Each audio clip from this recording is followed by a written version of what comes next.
प्रिय छात्रों, मिथिलेश ज्ञान अकेडमी में आपका हार्दिक स्वागत है। आज हम लोग पढ़ेंगे प्रश्नावली 7.1 का प्रश्न क्रमांक 7, जिसमें दिया है एक्स अक्ष पर वह बिंदु ज्ञात कीजिए जो 2, -5 और -2, 9 से समदूरस्थ है। तो प्रश्न के कहने का मतलब क्या है, पहले तो आप ये समझ लीजिए। यहां पर देखिए, एक बिंदु यह दिया गया है, दूसरा बिंदु यह दिया गया है। ये दोनों बिंदु इस चतुर्थांश में कहां पर होंगे, इसे पहले आप डिसाइड कर लीजिए। 2 -5, इसका मतलब भुज 2 है, कोटि -5 है, तो यहां पर भुज 2 देखिए यहां हम पहुंच गए हैं, और कोटि -5 अर्थात हम नीचे चलेंगे तो यहां पर -5 ये रहा। तो देखिए 2 के सीध में और यहां -5 के सीध में एक बिंदु हम ले लेंगे, तो शायद यही कहीं होगा, तो इसे हम नाम दे देंगे 2, -5। ये हो गया पहला बिंदु, तो ये पहला बिंदु हो गया। अब दूसरा है -2, 9, अर्थात ये -2 भुज है, तो भुज की ऋणात्मक दिशा इधर होती है और धनात्मक उधर होती है। यहाँ पर -2 यहाँ है भुज की ऋणात्मक दिशा में, 9 अर्थात कोटि की धनात्मक दिशा ऊपर, तो यहाँ पर 9 और -2 की सीध में, तो ये रहा -2 और ये रहा 9, तो यही कहीं एक बिंदु होगा, इसे हम नाम दे देंगे -2, 9। ये आपको ज्यादा समझने के लिए बताया जा रहा है। तो देखिए एक बिंदु यहां है, एक बिंदु यहां है, इससे समदूरस्थ, और समदूरस्थ का मतलब होता है कि समान दूरी पर एक बिंदु प्राप्त करना है जो कि केवल और केवल एक्स अक्ष पर हो। ऐसा हमारा प्रश्न देखिए कह रहा है कि एक्स अक्ष पर वह बिंदु ज्ञात कीजिए। तो देखिए एक्स अक्ष यहां से लेकर यहां तक है, एक्स एक्स डैश जिसे हम कहते हैं। इसी पर हमें एक ऐसा बिंदु ज्ञात करना है जो इन दोनों बिंदुओं से समान दूरी पर हो।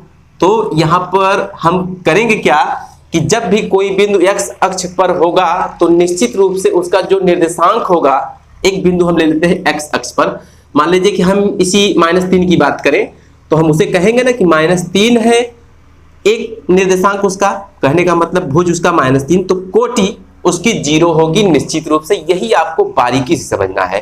कोई भी x अक्ष पर आप बिंदु लेंगे तो उसका भुज वही होगा जहां पर आप होंगे, अर्थात हम -3 पर हैं, एक एग्जांपल लेकर समझ रहे हैं, तो उसकी जो कोटि होगी वो 0 होगी। क्यों? क्योंकि ये जो पॉइंट है न तो ऊपर गया है न तो नीचे गया है, इसका मतलब ये हुआ कि इसकी कोटि 0 होगी। तो यहां पर एग्जांपल के तौर पर आपने समझ लिया, और हम मान लेंगे कि जो एक बिंदु हमें ज्ञात करना है उसका भुज x है, तो उसकी कोटि निश्चित रूप से 0 होगी। यहां पर ये क्लियर हो चुका है, और इसी बात को आपको बहुत ही बारीकी से समझना है। क्या होगा, उसके भुज को हम x मान ले रहे हैं और उसकी कोटि 0 होगी निश्चित रूप से, किसकी, जो बीच में एक बिंदु हम तलाश करने जा रहे हैं उसकी। तो यहां पर हम लिखेंगे, माना x अक्ष पर वह बिंदु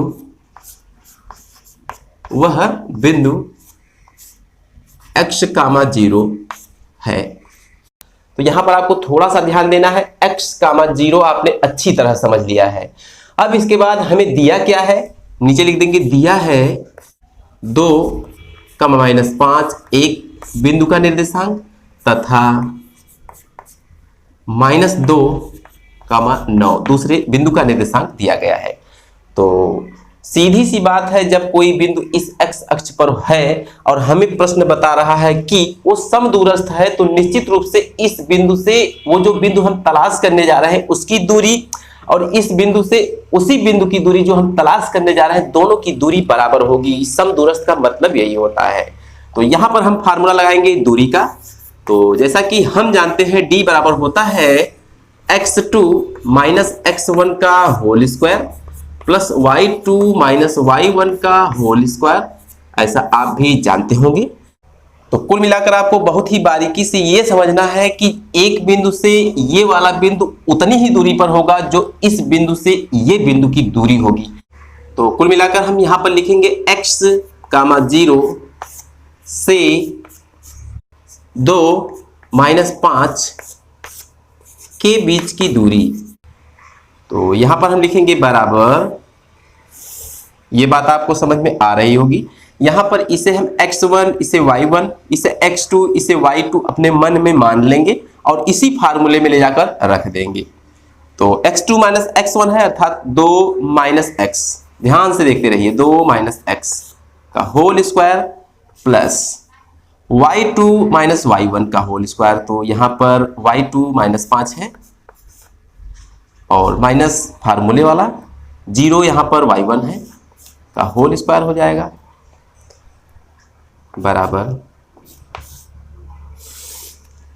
कुल मिलाकर यहां पर देखिए 2 माइनस एक्स का होल स्क्वायर है। इसका मतलब क्या हुआ कि यहां पर एक फार्मूला लग रहा है, लिखेंगे चूंकि a माइनस बी का होल स्क्वायर बराबर होता है a square plus B square minus 2ab। तो इसी फार्मूले का इस्तेमाल हम यहां पर करेंगे। तो a स्क्वायर अर्थात 2 का स्क्वायर प्लस b स्क्वायर अर्थात x का square minus 2ab, 2 into a का मतलब 2 इंटू बी और b का मतलब x। तो कुल मिलाकर यही गुणे के सिंबल में रहेंगे, प्लस ये बीच वाला माइनस 5 में से माइनस 0 करेंगे तो हमको माइनस 5 मिलेगा और माइनस 5 का जब वर्ग करेंगे तो हमको 25 मिलेगा। तो कुल मिलाकर यही हमको मिलेगा और लिखेंगे फिर से बराबर, एक करड़ी लगा देंगे। यहाँ पर देखिए 2 का वर्ग करेंगे 4 प्लस x का वर्ग करेंगे x वर्ग रहेगा माइनस 2 दूना 4x प्लस 25। इसे थोड़ा सा और ठीक कर लेंगे तो x स्क्वायर को हम पहले लिखेंगे, माइनस 4x को उसके बाद लिखेंगे, 25 में 4 जोड़ देंगे तो हमको 29 मिलेगा और ये हल हो चुका है। यहीं पर इसको हम देते हैं थोड़ा सा विराम और इसके बाद बात करते हैं कि इस बिंदु से इस बिंदु के बीच की दूरी की। तो कुल मिलाकर हमने लिख लिया है कि पुनः x, 0 से -2 9 के बीच की दूरी। तो यहां पर ध्यान से देखिए, इसी बिंदु से हम इस बिंदु के बीच की दूरी ज्ञात करने जा रहे हैं। तो एक लंबी सी करड़ी लगाएंगे और उसी फार्मूले का इस्तेमाल हम फिर से करेंगे। यह है x2 माइनस x1 का होल स्क्वायर। तो कहने का मतलब इसे x1 इसे y1 हम फिर मानेंगे और इसे x2 y2 हम फिर मानेंगे और ये अपने मन में हम मान लेंगे। तो x2 माइनस x1 अर्थात -2 माइनस फार्मूले वाला और x1 के स्थान पर x रहेगा का होल स्क्वायर प्लस y2 अर्थात 9 माइनस y1 का मतलब 0 का होल स्क्वायर। तो कुल मिलाकर एक करड़ी फिर से हम लगाएंगे और यहां पर ध्यान से देखिए, ये जो -2 माइनस x है यहाँ पर a प्लस बी के होल स्क्वायर वाला फार्मूला लगेगा। तो हम फार्मूले को यहाँ पर लिख लेते हैं a प्लस बी का होल स्क्वायर, चूंकि ये होता है a square plus B square plus 2ab, ऐसा होता है। तो इसी फार्मूले का इस्तेमाल हम यहाँ पर करेंगे। तो कुल मिलाकर हो जाएगा -2 का वर्ग केवल 4, ध्यान से देखिए, प्लस बी स्क्वायर। तो बी स्क्वायर का जब हम करेंगे तो माइनस एक्स का वर्ग करेंगे, एक्स वर्ग हो जाएगा, प्लस 2ab। तो 2 गुणे -2 गुणे -x, कुछ इस प्रकार का हमें प्राप्त होगा। ये प्लस बीच वाला 9 में से 0 घटा देंगे 9 मिलेगा और 9 का वर्ग करेंगे तो 81 मिल जाएगा। कुल मिलाकर इसके आगे आपको थोड़ा सा ध्यान से देखना है। लगाएंगे एक लंबी सी करड़ी और इसमें x वर्ग को हम पहले लिखेंगे, x वर्ग, इसके बाद x वाले पदों को लिखेंगे। तो यहाँ पर देखिए +2 गुणे -2 गुणे -x, तो कुल मिलाकर माइनस और माइनस का गुणा होगा तो प्लस और 2 दूना 4x हमको मिलेगा। तो यहाँ पर हम लिख देंगे +4x। ये बात आप अच्छी तरह से समझ लीजिए, यहाँ से लेकर यहाँ तक हमको +4x मिलेगा। 81 में 4 जोड़ देंगे तो हमको मिलेगा 85, तो यहाँ पर हम 85 लिख देंगे। तो इसे भी हम यहीं पर विराम देते हैं। तो यहीं पर आपको प्रश्न को बारीकी से समझना है। बारीकी ये है कि एक दूरी हमने ये प्राप्त किया और एक दूरी हमने ये प्राप्त किया और प्रश्न हमसे कह रहा है कि जो ये बिंदु यहीं कहीं पर है छिपा, वो समदूरस्थ है, समान दूरी पर है। तो हम यहाँ पर लिखेंगे प्रश्नानुसार और इस दूरी को इस दूरी के बराबर करके हल करेंगे और तब जाके हमको x का मान प्राप्त हो जाएगा, वही हमारा रिजल्ट हो जाएगा। तो कहने का मतलब यहाँ पर लिखेंगे प्रश्नानुसार। तो हमने प्रश्नानुसार में लिख लिया है ये दूरी जो करड़ी में x² - 4x + 29 मिली थी, एक तरफ यहाँ है, बराबर x² + 4x + 85 अंडर रूट में यहाँ हमने लिख लिया है। ये हमारा प्रश्न ऐसा कह रहा है तो हमने ऐसा लिख लिया है। अब देखिए यहाँ करड़ी है अर्थात पूरा का पूरा पद करड़ी में है और यहाँ भी पूरा पद करड़ी में है। तो सबसे पहले हम करड़ी को खत्म करने का प्रयास करेंगे और करड़ी खत्म होती कैसे है कि हम दोनों पक्षों का वर्ग कर देंगे, करड़ी गायब हो जाएगी। तो यहाँ पर हम नीचे लिखेंगे दोनों पक्षों का वर्ग करने पर। तो वर्ग करने के बाद करड़ी गायब होगी तो केवल और केवल x² - 4x + 29 इस साइड में बचेगा। X square minus 4x plus 29 बराबर ज्यों का त्यों x square plus 4x plus 85 इधर बचेगा। तो कुल मिलाकर बराबर के इधर और उधर यदि कोई क्वांटिटी समान है और समान चिन्ह के साथ है तो आपस में कट जाती है, ऐसा आप जानते होंगे। यहाँ पर एक्स स्क्वायर प्लस के साथ बराबर के इधर उधर है तो ये आपस में कटेंगे। और माइनस 4x प्लस 4x चिन्ह विपरीत है, पद समान है तो ये एक तरफ जाके जुड़ेंगे। तो हम ज्यादा से ज्यादा पक्षांतर के समय प्लस चिन्ह की तरफ जाते हैं, तो ये -4 को हम उस साइड लेके जाएंगे। तो कहने का मतलब ये आके यहाँ पर 8x हो जाएगा। ध्यान से समझिए, 4x में जाके 4x जुड़ेगा, 8x हमको मिलेगा।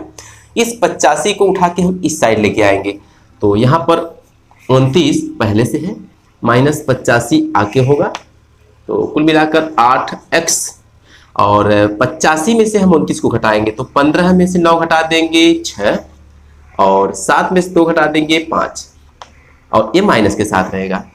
तो केवल x को यही छोड़ दीजिए, तो 8x के साथ गुणा किया हुआ है। जैसे ही इस साइड आएगा तो -56 में भाग देगा, तो 8 7 56 होता है, यहाँ पर -7 मिलेगा। तो इस बात को आप अच्छी तरह से समझ गए होंगे कि x का मान -7 हमको मिलेगा। और हमने माना क्या था, यहाँ पर चलते हैं। स्टार्टिंग में हमने माना था कि x अक्ष पर वह बिंदु x, 0 है। तो कहने का मतलब इसी x के स्थान पर हम -7 लिखेंगे और 0 0 ही रहेगा। तो हमारा रिजल्ट प्राप्त हो चुका है -7, 0, अर्थात यहाँ एक बिंदु है, ये वाला पॉइंट -7, 0, जो कि इस बिंदु से समान दूरी पर और इस बिंदु से समान दूरी पर है। इसे आप बना के ग्राफ में देख सकते हैं। तो कुल मिलाकर यही इस क्वेश्चन का हल है।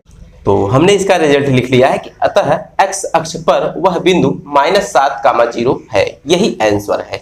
तो कुल मिलाकर आज की वीडियो में बस इतना ही। फिर मिलेंगे अगले क्वेश्चन के साथ अगली वीडियो में, तब तक के लिए धन्यवाद।